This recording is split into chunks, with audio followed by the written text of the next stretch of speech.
என்ன மன்னிச்சிருங்கப்பா. அவ்வளவுதான், முடிஞ்சு போச்சு எல்லாமே.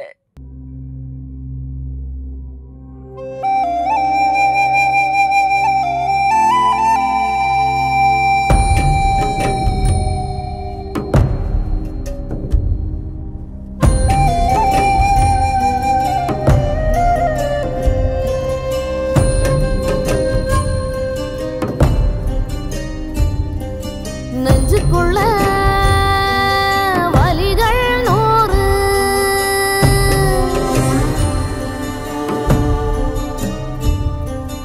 உள்ளுக்குள்ள பல போர்க்களம் பாரு.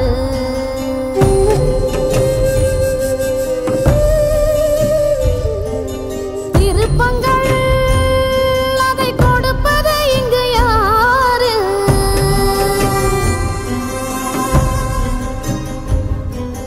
தெரிந்தவன் வந்து கதையினை கூறு.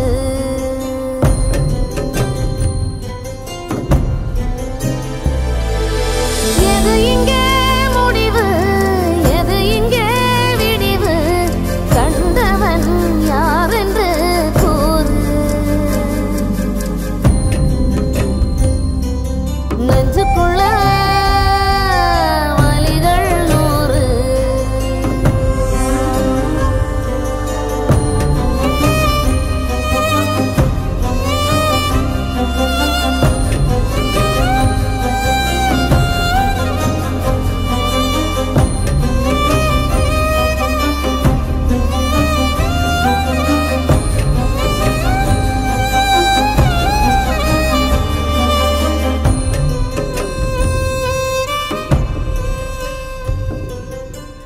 கருவறை திறந்ததும் ஆட்டம் தொடங்குது.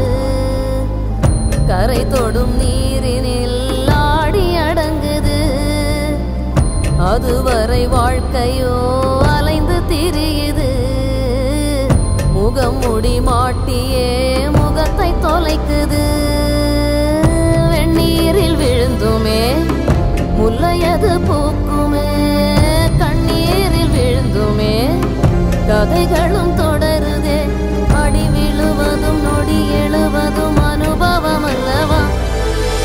எது இங்கே முடிவு, எது இங்கே விடிவு? கண்டவன் யாரென்று கூறு. நெஞ்சுக்குள்ள வலிகள் 100.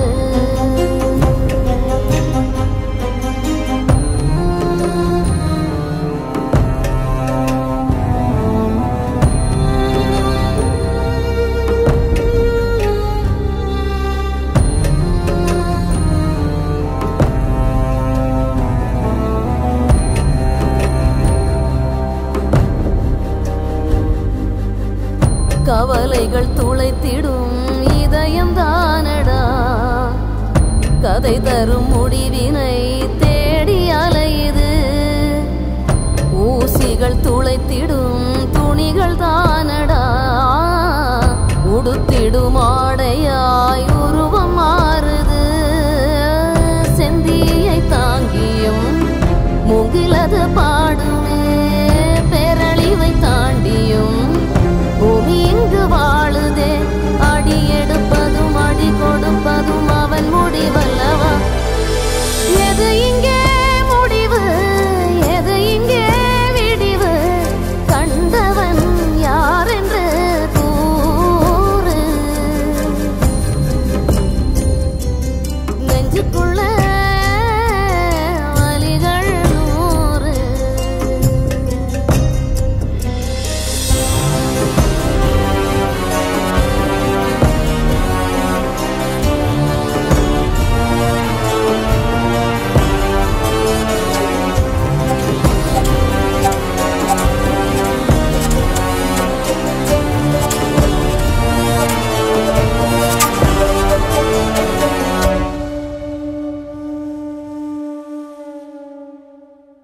கல்யாணத்துக்கு முன்னாடியே பையனும் பொண்ணு என்ன பேசிட்டாங்கன்னா, நம்ம 2 பேர்த்து பிரச்சனை நம்ம 2 பேர்த்து கூட தான் இருக்கணும். நீ நான் மட்டும்தான் பேசிக்கணும். நம்ம 2 பேருமே தீர்த்துறணும். நான் வந்து எங்கள் அப்பா சொல்ல மாட்டேன் உசுரே போனாலும். நீ சொல்லக்கூடாது. ஆனால் இதை ஃபுல்லாக கடைப்பிடிச்சிருக்கிறா.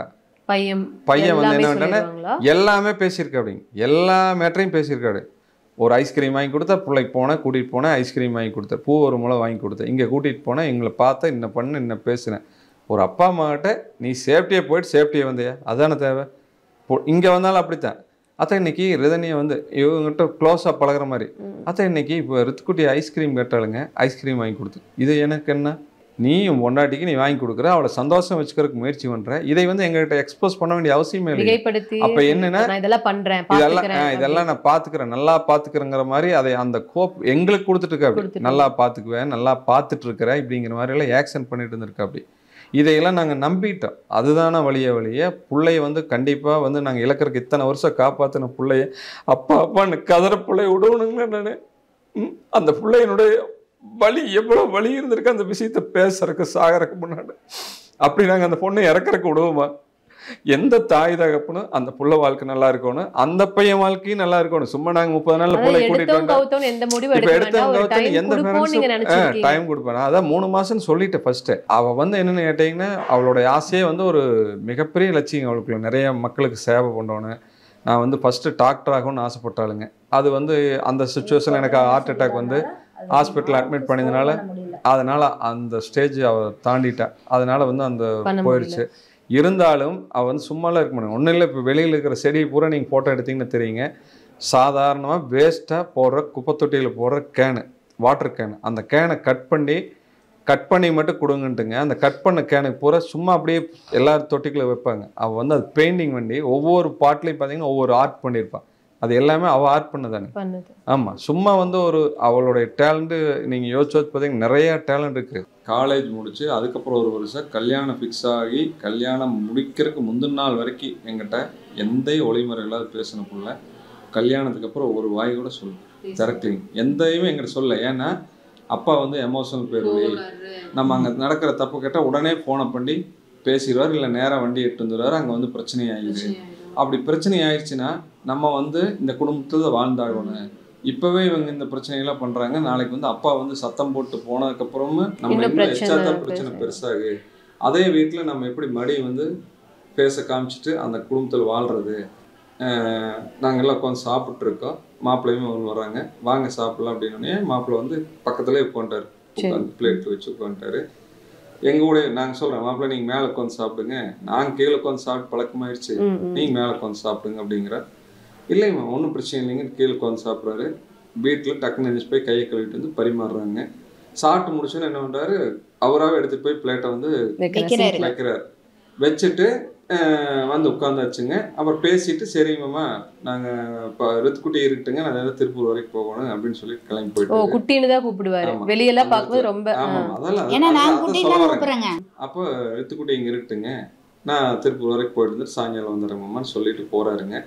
அப்போ வந்து புள்ள சொல்கிறாளுங்க, நீங்கள் வந்து உங்கள் மகனை கூட இப்படி எல்லாம் தாங்கினது இல்லைப்பா, நீங்கள் எப்படி தாங்குறீங்க, அங்கே வீட்டில் வந்து என்னுடைய நிலைமை கொஞ்சம் பாருங்க, நடிக்கிறாரப்பா உங்ககிட்ட நடிக்கிறாரப்பாங்கிறாங்க. அப்பவே சொன்னாங்க நீங்க உங்க பொண்ணு ஏதோ அவர் தப்பா புரிஞ்சுக்கிட்டாங்க அப்படிங்கிற சொல்றாளுங்க, எக்ஸ்பிளேஷன் பண்றாளுங்க. அவங்க அப்பா அம்மாவுக்கு 3 முகம், வீட்டுக்குள்ள ஒரு முகம், அதாவது எங்கிட்ட ஒரு முகம், உங்ககிட்ட ஒரு முகம், வெளி உலகத்துக்கு ஒரு முகம், ஆனா அதையும் மீறி உங்க மருமக 4 முகம் அப்படிங்கிறாளுங்க. என்னதுங்க சொல்ற அப்படின்னு. நீங்க நடிக்கிறாமா, நம்பிடாதீங்க, யாரு கூட பழகக்கூடாது முதல்ல சொல்லிட்டாங்களாம். எங்க உறவு வீட்டெல்லாம் நான் கொஞ்சம் தள்ளித்தான் இருக்கிறோம். சொல்ல போனா அவங்க தாத்தா பாட்டி கிட்ட போய் கூடங்க பேசுறக்கோ இல்ல போனா ஆசீர்வாதம் வாங்குறக்கோ கூட சொல்லியிருக்காளுங்க. யாரு கூடயுமே இந்த பொண்ணு பழக கூடாது, இவங்க வீட்டை தாண்டி போக கூடாதுன்னு. ஏதா போய் பேசினா பிள்ளைகள பேசிடுவாளோ, இந்த விஷயத்தெல்லாம் சொல்லிடுவாங்களோ. ஒரு உறவுகளை பார்க்க போறதுமே பையன் வந்து கூடயே தான் இருந்திருக்கு அப்படிங்க. காம்பவுண்ட் கேட்ட பூட்டி வைக்கிறங்கிறது காமனா உலகத்தில் நடக்கிற இயல்பு தானுங்க. ஏன்னா இன்னைக்கு வந்து ஒரு காம்பவுண்ட் சேஃப்டிக்காக பண்றாங்க. ஆனா வீட்டு கதவு மெயின் டோரையுமா பூட்டி வைப்பாங்க ஒரு வீட்டுல. அந்த பிள்ளைக்கு என்ன சுதந்திரங்க? ஹாலு, கிச்சனு, பெட்ரூமு, கீழே இருக்கிற பெட்ரூமு அவங்களது, அங்க போக முடியாது. ஒண்ணு ஹாலில் இருக்கலாம், இல்ல ஹாலில் டிவி பார்க்கக்கூடாது, உள்ள கிச்சன்ல இருக்கலாம். கிச்சனுக்குள்ள அது போன 2 நாள் என்ன நடந்திருக்குன்னா, பொண்ணு வந்து சப்பாத்தி சூப்பராக பண்ணுவாளுங்க. நான் சமையல் செய்கிறேங்க, 2வது நாளோ 3வது நாளோ சப்பாத்தி செஞ்சுருக்கேன். மாமனார் வந்து சப்பாத்தி வந்து அந்த அன்னைக்கு நல்லா இருக்குமான்னு 6 சப்பாத்தி சாப்பிட்டுருக்காரு. எப்போ 2-3 தான் சாப்பிடுவாங்க. 6 சப்பாத்தி சாப்பிட்டுருக்காரு. சாப்பிட்டோன்னே அவளுக்கு அவ்வளோ சந்தோஷமா போச்சு. மாமா நம்ம முதல் செஞ்சு போட்டு இன்னைக்கு தான்மா சப்பாத்தி சூப்பரா இருக்குது, சூப்பரா சாப்பிட்டான்னு சொல்லியிருக்காரு. அடுத்த நாள்ல இருந்து மாமியார் வந்து கிச்சனை நானே பாத்துக்கிறேன், சமையல் பண்றேன், நீ வந்து எனக்கு ஹெல்ப் மட்டும் பண்ணி கொடு. அதான் எப்படின்னா நம்ம பிள்ளைக்கு வேலையை குறைக்கிற மாதிரியுமே நீ வேலையெல்லாம் செய்ய வேண்டாம்னு சொல்ற மாதிரியுமே, அதே சமயம் இவ வந்து சமையல் பண்ணி நாளைக்கு அவர் ருசி கண்டாருன்னா நம்ம செய்யறது பிடிக்காதுங்கிற மாதிரி இதுல எல்லாமே நம்ம டம்மி ஆயிருவோம் அப்படிங்கிற இவங்க வந்து ரூல் பண்ண ஆரம்பிச்சிடுவாங்க. ஒரே நாள்ல சூப்பரா இருக்குது திருப்தியா சாப்பிட்டுன்னு சொல்றவரு நாளைக்கு வந்து இதே மாதிரிதான் இருக்குன்னு சொல்லி அடுத்த நாள்ல இருந்து என்ன பண்ணிட்டாங்க, நீ சமையல் எதுவும் பண்ண வேண்டாம், நீ மேல் வேலையை மட்டும் பண்ணி கொடு. அவங்க பண்ற ஒவ்வொரு தப்புக்கும் உங்க பொண்ணு குற்றவாளி ஆக்கி குற்றவாளி ஆக்கி